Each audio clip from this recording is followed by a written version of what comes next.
and welcome back to Leverage Together. This week, I read one of the most shocking statistics that I've seen in a long time. It said that only 4% of Gen Z has a biblical worldview. Only 4%! And I think the reason that this is so shocking to me is because my entire life, I've been surrounded by so many devoted Christians. My parents and grandparents are Christians. Most of my friends are Christians. I know a lot of Christians who go to my school. And I have an amazing church family and youth group.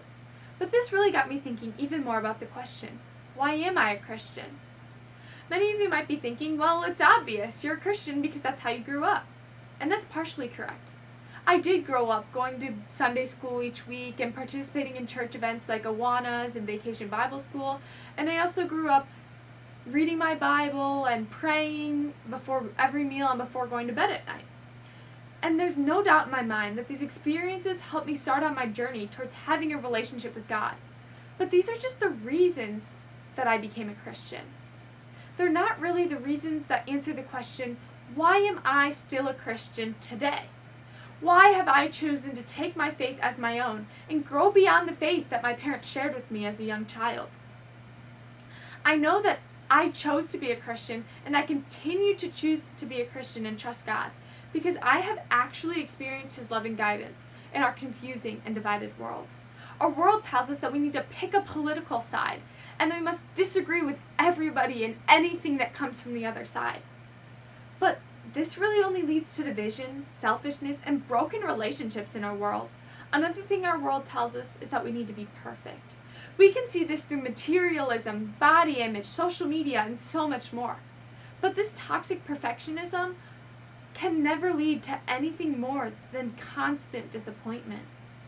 Then our world tells us that we should fulfill all of our desires, whether that be sex, money, partying, fame, or something else. Because YOLO, you only live once and you don't want to have any regrets. And then our world tells us that we should idolize other people and other things like celebrities, politicians, sports, prestigious schools, technology, and more. But striving towards these idols won't lead us to true happiness, satisfaction, and love.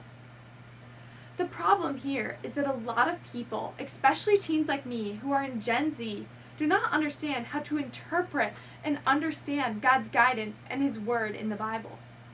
We see the Bible as this huge, outdated book of rules, and when we attempt to read it, we're very easily bored and confused. But I think this is actually the issue. So maybe we want to start by finding a different translation that works better for us. But the real problem is that we're not looking at the Bible with the right perspective, and we're judging the book by its cover before we even dive into it. But what if we looked at the Bible as something other than a book of rules? What if we looked at it as the ultimate love story? I mean, come on. We all love the perfect rom-com or the cheesy chick flick. But the plot of the Bible is so much better. The Bible is the story of the relationship between God, the creator of the entire universe, and His true love. People, which includes us. Like any relationship, the Bible shows the ups and downs. But because His love is so great, God even sacrificed His Son so that we could spend eternity with Him. And now we have this amazing book full of so many examples that show us how to start a relationship with Christ and share the love. Because this story is not over with yet. In the end, He's planning His true happily ever after with us in heaven. We know this because throughout the Bible, the church is referred to as the bride of Christ. And near the end, in Revelation 19:7, which discusses the second coming of Christ, it says, "Let us rejoice and exult and give Him the glory, for the marriage of the Lamb has come, and His bride has made herself ready."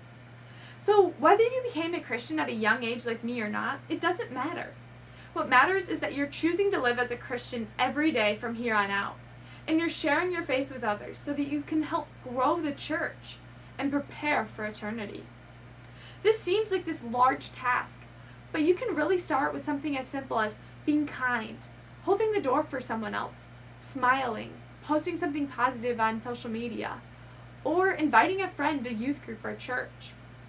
So I want you to seriously ask yourself now, are you okay with knowing that only 4% of Gen Z or following a life rooted in Christ? Or are you working to help change that? To help you understand and learn even more this week, make sure you go to leveragetogether.com and check out the devotionals. Is the Bible just a book of rules? And is the Bible still relevant today? Have a great week.